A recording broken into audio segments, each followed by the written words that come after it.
오늘 말씀 제목은요, 광야와 메마른 땅이 기뻐하며. 35장을 오늘 주제로 설교를 하면서 어저께 누구한테는 얘기했었는데 이 제목 정하느라고 하루를 다 보냈어요. 뭐라고 할 것인가. 이게 이스라엘의 회복의 말씀이라는 건 아시겠죠? 지금 바벨론으로 포로로 잡혀가 있는 사람들이 10절에 보면 예루살렘으로 돌아오고 사막에 강문이나고 기인하고 하는 것들 나오고요. 온전한 회복과 하나님의 축복이 예언되어진 말씀입니다. 이번 주에 우리가 28장부터 39장까지를 묵상을 해요. 내일부터 28장과 39장까지는 히스기야 시대를 배경으로 해요. 지금 1장부터 39장까지가 제1 이사야서라고 불리는 구절이라고 그랬죠. 그 다음에 제2 이사야, 제3 이사야인데 제1 이사야라고 불리는 책의 마지막 부분을 이번 주에 묵상하는데 배경이 히스기야예요. 우시야, 요담, 아하스, 히스기야 네 왕 시대를 이사야가 살면서 예언을 했다고 그랬는데 그 마지막 시대인 거죠, 지금. 그래서 28장에 보면은 에브라임의 죄 나오고 또 유다의 죄가 이어지면서 그들에 대한 심판이 나오고요. 29장 9절에 보면 유다의 제사장과 선지자들이 취해 있다, 이런 지적이 나와요. 제사장들과 선지자들이 취해 있다는 말은 지금 교회로 치면 교회의 지도자들, 목회자들이나 교회의 평신도 지도자 포함해서 이 사람들이 하나님의 말씀으로부터 떠나 있다, 이렇게 하나님께서 말씀하시는 것과 마찬가지인데 모든 계시가 봉한책의 말처럼 되었다. 29장 11절 말씀이에요. 율법을 주셨고 말씀을 다 주셨는데 봉해진 것처럼, 아직 뜯지 않은 것처럼 계시의 말씀이 그렇게 되어 있다는 거죠. 우리에게 성경 말씀이 주어졌는데 그 말씀대로 살지 않고 우리 각자 자기 소견에 보기 좋은 대로 지금 행하고 있다, 이런 말씀이에요. 그래서 사람들이, 특히 교회의 지도자들이, 목회자들이 사람과 현 시대의 영광에 취해 있다, 이렇게 말씀하신다고도 볼 수 있고요. 하나님의 말씀을 전하고 성령의 역사를 얘기하지만 이 땅에서의 부와 영광, 그리고 사람들의 환호소리, 교인들의 숫자, 교회의 부와 화려함에 너무 취해 있는 건 아닌가, 이런 반성을 해볼 필요가 있습니다. 28장 17절에 하시는 말씀, 내가 공평으로 줄자를 쓰는 말씀이고요. 내가 공평으로 줄자를 삼고 공의로 저울을 삼을 것이니, 이게 세 번 얘기고 개역 개정에 보면 공의와 정의, 계속 반복되는 말씀이죠. 공의와 정의 혹은 공평과 공의. 이 공평과 공의는 이사야서를 관통하는 하나님이 우리에게 원하시는 삶의 모습이고요. 이것이 안 된다고 좀 계속 지적을 하고, 이것이 안 되기 때문에 심판이 올 것이고 심판 후에는 회복이 있을 것이다. 심판, 회복, 심판, 회복. 이 말씀이 이사야서에 지금 계속 반복이 되고 있습니다. 그래서 지금 우리는 어떻게 생각하냐면, 죽음과 맺은 너희 언약은 깨지고 수월과 맺은 너희 협약은 파기될 것이다. 우리가 지금 하나님의 뜻대로 살고 있고 이 세상에 오직 교회만이 구원의 통로이라고 말하고 있지만 너희 교회가 하나님의 뜻을 왜곡하고 하나님께 순종하지 않다 하는 지적이 바로 예언자들의 오늘 교회를 향한 말씀입니다. 이렇게 말하면 우리 교회는 뭐가 나왔는데, 우리 청년부는 뭐가 나왔는데 라고 말할 수 있지만, 이게 그냥 우리가 누구를 비교해서 누군가는 잘못됐다 이렇게 말하고 싶은 것이 아니라, 지금 전체 교회가 이스라엘 사람들이 옛날에 하나님 말씀을 듣지 않아서 북이스라엘이 멸망하고 남유다가 멸망했던 것처럼 지금 교회도 하나님 말씀을 듣지 않으면 우리도 하나님으로부터 버림받을 수 있다라는 사실을 생각을 해야 된다는 얘기고요. 옛날 북이스라엘도 그렇고 남유다도 그렇고 우리는 하나님의 말씀을 가졌고 하나님의 백성이기 때문에 절대로 하나님이 우리를 망하게 내버리지 않는다, 철석같이 믿었었고 지금 교회도 역시 그렇게 믿고 있잖아요. 그러나 관건은 우리가 그렇게 생각한다는 것이 중요한 것이 아니라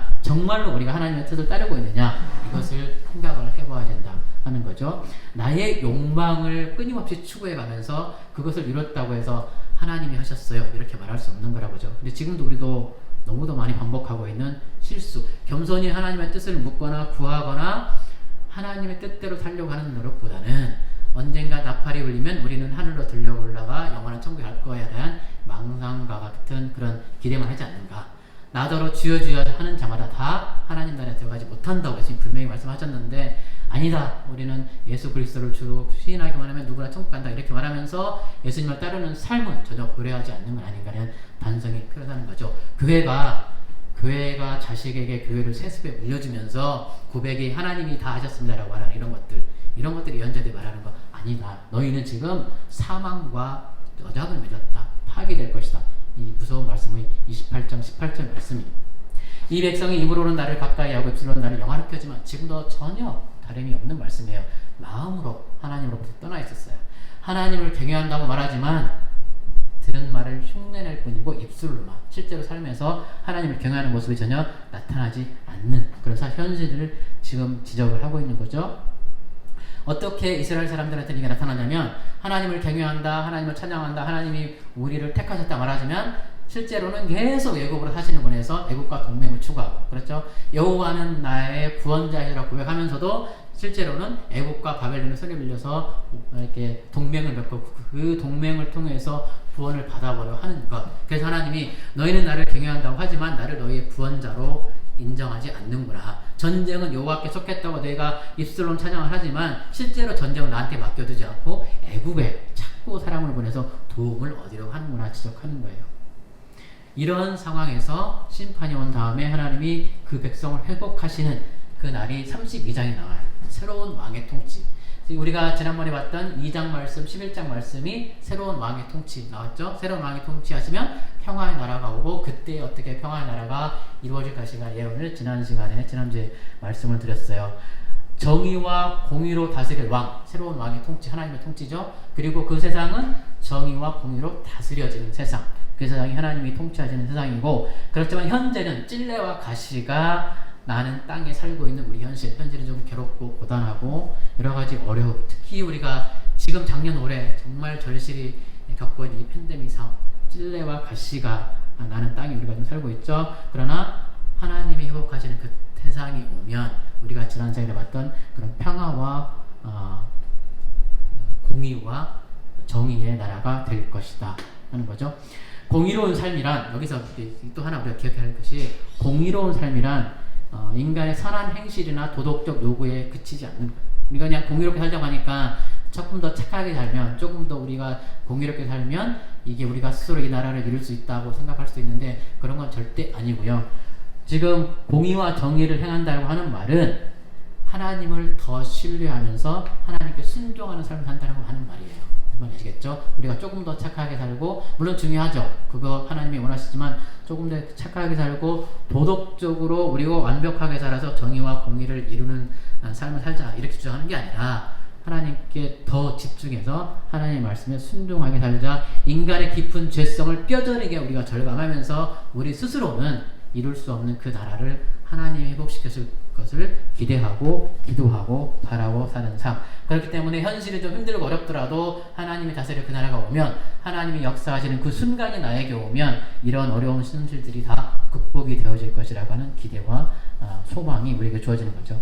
시온의 견고함, 이다가 지금 이 상황에 실패하고 있던 것들이 계속 반복적으로 얘기되는 게 시온의 견고함, 예루살렘의 견고함은 그 도시 자체의 여리고성과 같은 아주 철옹성이기 때문에 그런 것이 아니고 이스라엘 사람들이 하나님이 이곳을 지켜주신다고 하는 그 신념 때문에 그런 것이 아니라는 거 하는 거죠. 그 장소적인 개념, 이스라엘 사람들은 이곳이 어디야? 이곳은 예루살렘이야. 이곳은 하나님이 계신 곳이야. 이곳은 성전이 있는 곳이야. 이곳을 누가 무너뜨려? 아무도 못 무너뜨려. 이렇게 확신을 가졌었잖아요. 그게 아니라 자기의 신념 안에서 평안을 구하는 것이 아니라 하나님이 너희가 그렇게 말을 하지만 너희가 그렇게 나를 경외한다고 말하지만 내가 이곳에 있어서 이곳이 멸망하지 않는다고 말하지만 그러나 너희는 나를 떠났다 이렇게 말씀하시는 거잖아요. 그러므로 예루살렘은 멸망할 것이다. 너희가 나를 떠났기 때문에 예루살렘은 멸망한다. 나는 이곳에 있지만 너희가 나를 떠나면 예루살렘은 멸망한다. 에레미야가 7장 14절 에레미야에서 성전 설교에서 하신 말씀 이거고 예수님께서 예루살렘 성전 위에 돌 위에 돈 하나도 남지 않고 다 무너질 것이다. 다 무너졌잖아요. 너희가 나를 떠났기 때문에 그렇다는 거죠. 교회가 하나님을 떠나면 역시 이런 심판의 말씀이 임할 수 있다. 그런 말씀이죠. 이제 34장 35장 오늘 말씀에 세상 전체에 임하는 여호와의 심판, 종말에 관한 묵시, 소묵시록이라고도 불려요. 종말에 관한 묵시가 나오는데 하나님은 대적들 때문에 이렇게 사람들을 핍박하고 고통을 주는 사람들 때문에 핍박당하고 고통을 당하는 사람들에게 하나님이 이제 회복의 메시지, 구원의 메시지를 주십니다. 너희를 그렇게 핍박하고 너희를 억압하는 사람들을 위해서 그들에게 복수하시고 그들을 황무지로 만들 것이다 라고 말씀하시죠. 에돔이 자꾸 나오는데 에돔은 어떤 특정한 지역이나 민족을 말하는 것이 아니라 하나님을 대적하며 하나님의 백성들에게 끊임없이 폭력을 행하고 억울한 피를 흘리게 하는 그런 악마적이고 사단적인 세력 전체를 대표해요. 아시겠죠? 에돔은 상징적으로 사단의 권세 아래 살고 있는 악마적 폭력의 실체를 대변한다고 볼 수 있어요. 그래서 이런 악마적 폭력, 사단의 권세 아래 있는 세상에 대한 심판의 말씀은 원통하고 억울한 백성들을 구원해 주시고 하나님께서 그들을 불쌍히 여기고 계시다고 하는 것, 그리고 원통한 사람들을 억압하는 사람들에게는 하나님이 갚아줄 것이라고 하는, 그리고 이 억울한 사람들을 끊임없이 양산해낸 이 시스템 자체를 뒤집어 엎을 것이라고 하는 하나님의 약속이 다짐이 돼요. 그래서 하나님이 갚아주실 그 나라가 오면 어떤 세상이 될 것인가 하는 것이 35장 우리가 읽은 말씀이에요. 하나님은 억압하고 핍박하고 피를 흘리는 사람들에게 복수하시고, 그리고 핍박을 당하는 사람들에게는 구원의 복된 날을 회복시켜 주실 것이다. 에돔은 광야로 변할 것이고, 이스라엘의 광야, 핍박당하는 사람들의 광야, 찔레와 가시가 나는 그 나라는 좋은 땅으로 변할 것이다. 지금 이렇게 하는 거죠. 그럼 오늘 광야와 메마른 땅, 이곳은 어디인가? 사막은 어디인가? 이건 이제 기본적으로 하나님의 백성들이 살아가는 척박한 삶의 현실을 얘기하는 거죠. 오늘날 특히 우리 젊은 세대, 지금 2030, 40도 마찬가지지만 젊은 세대가 살아가고 있는 이 삶이 이 찔레와 가시가 나는 척박한 환경이라고 하지 말할 수 있을 것 같아요. 오늘 우리는 누구나 다 풍요를 누립니다. 우리 구한말에 1884년에 개신교 선교사가 우리나라에 처음 와서 선교사님들이 많이 들어왔죠. 8.15 해방까지 약 3,000여 명의 선교사님들이 한국에 와서 복음을 전했다고 하는데, 그분들이 썼던 선교 일기의 대부분은 어떻게 되냐면, 조선 가난하고 더럽고 사람들은 무기력하고 그리고 길은 좁고 지저분하고, 이게 그 사람들의 공통적인 인식이었어요. 아주 가난한 나라, 먹을 게 없어서 정말 고생하는 그런 나라였거든요. 근데 그리고 그 보릿고개라고 먹는 거 해결하는 게 큰 문제였던 게 불과 반세기 전이에요. 1960년대 70년대만 해도 보릿고개가 있었잖아요. 사람들이 끼니를 해결하는 게 큰 문제였던. 근데 지금은 우리가 얼마나 풍요로워졌어요. 먹을 게 그냥 넘쳐나죠. 근데도 여전히 우리에게는 광야와 메마른 땅이 있죠. 전개적으로 굉장히 성장을 했지만 부의 편차에 따른 상대적인 박탈감, 그리고 소외감, 이런 것들 때문에 여전히 고통당하는 사람들이 있죠. 요즘 특히 제가 말씀드렸지만 2030, 특히 40까지 전지 40을 벗어났으니까 미안한 마음이 있어요. 저는 기성세대니까. 제가 졸업할 때만 해도요, 우리 그렇게 민주화 운동하고 공부 열심히 안 하고 지금처럼 막 토익, 토플 그렇게 열심히 안 했는데도 졸업할 때 취업 걱정은 없었어요. 기업에서 학생들 추천해달라고 교수님들한테 추천서를 10장, 20장씩 보내서, 적어도 우리 졸업할 때 저희 과에 대기업 추천서 1장, 2장 정도 다 받아서 졸업을 했어요. 그 추천서를 가지고 입사 지원을 하면 일반 지원보다 훨씬 더 좋은 조건에 취업이 되는 거죠. 왜냐하면 회사에서 교수한테 추천해달라고 보냈어. 그 추천서를 가지고 왔으니까.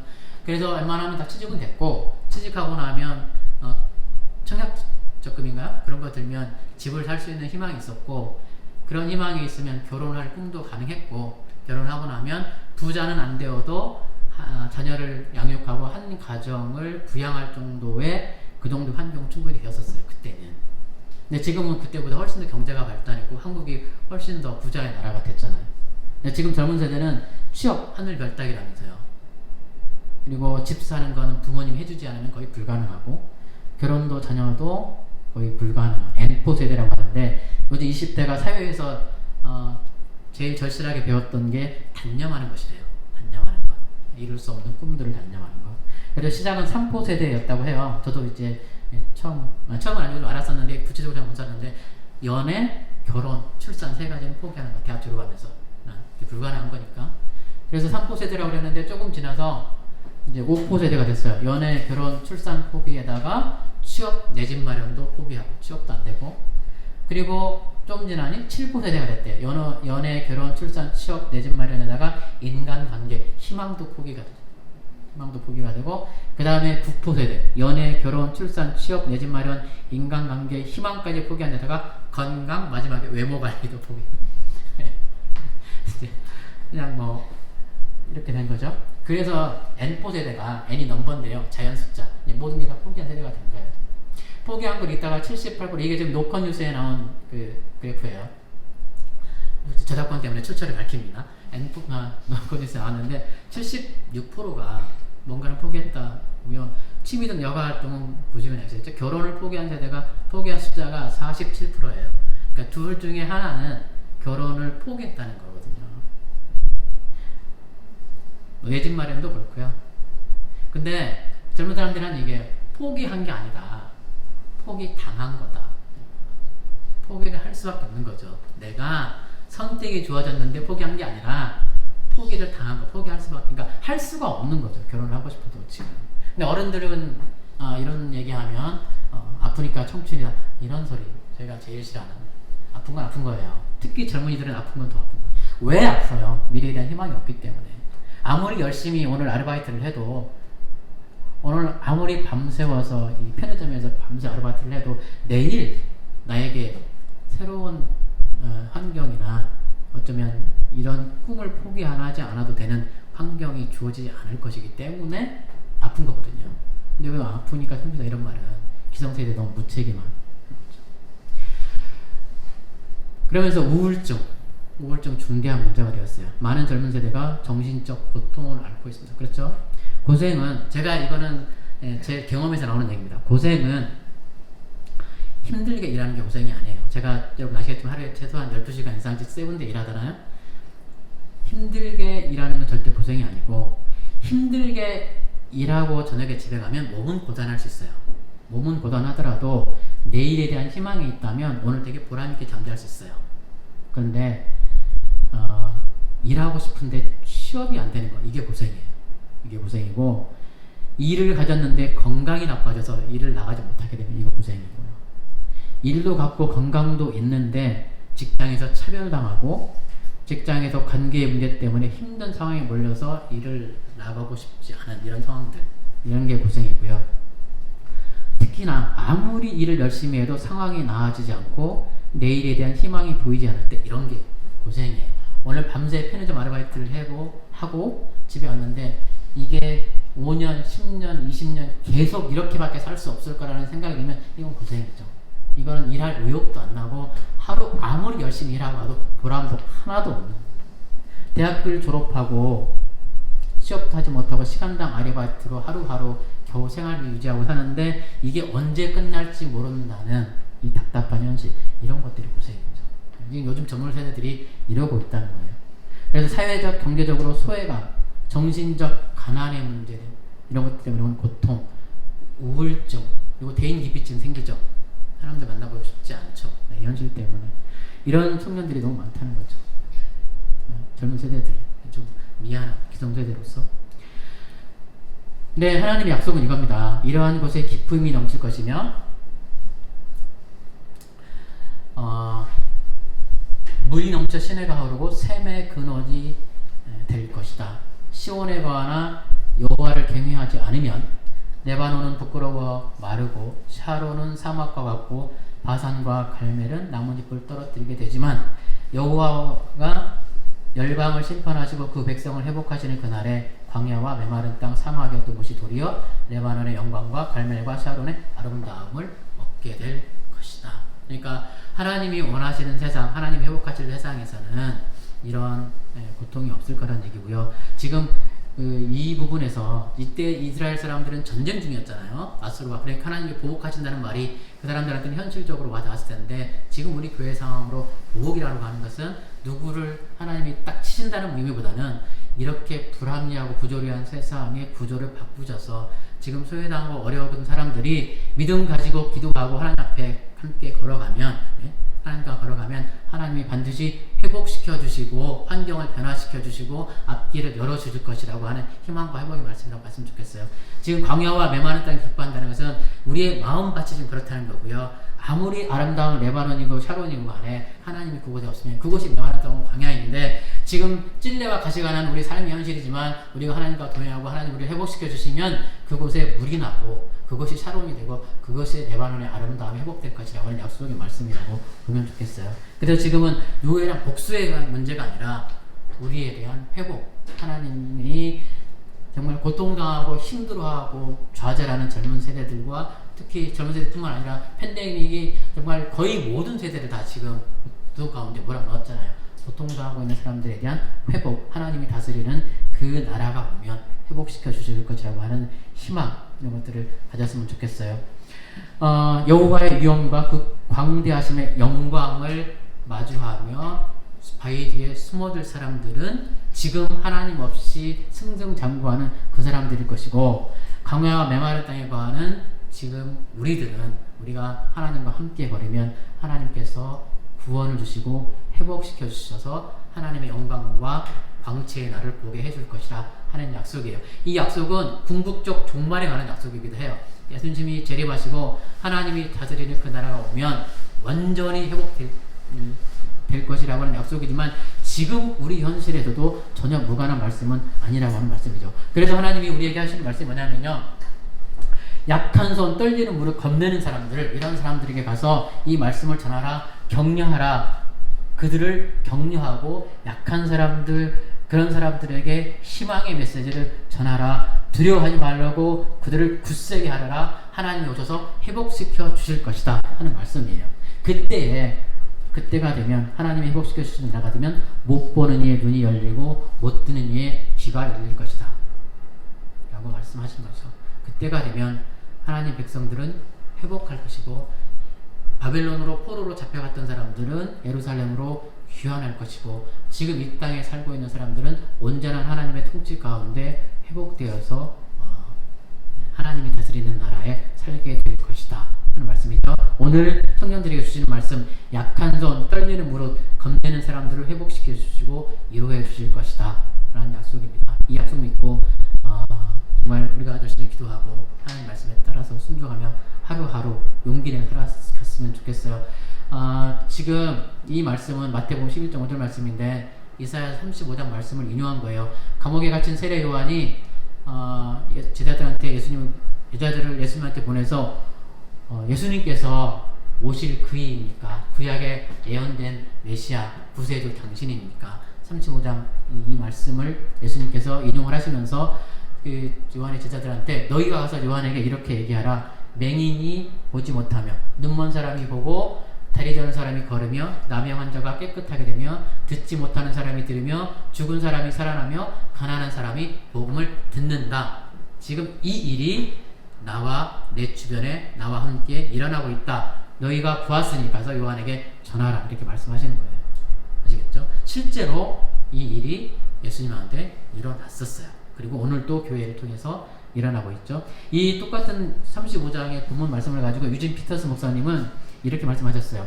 예수님은 실제로 눈멀고 귀먹고 말 못하고 다리 저는 사람을 고치심으로써 우리가 이사야 35장을 영적으로 오역하지 않게 하셨습니다.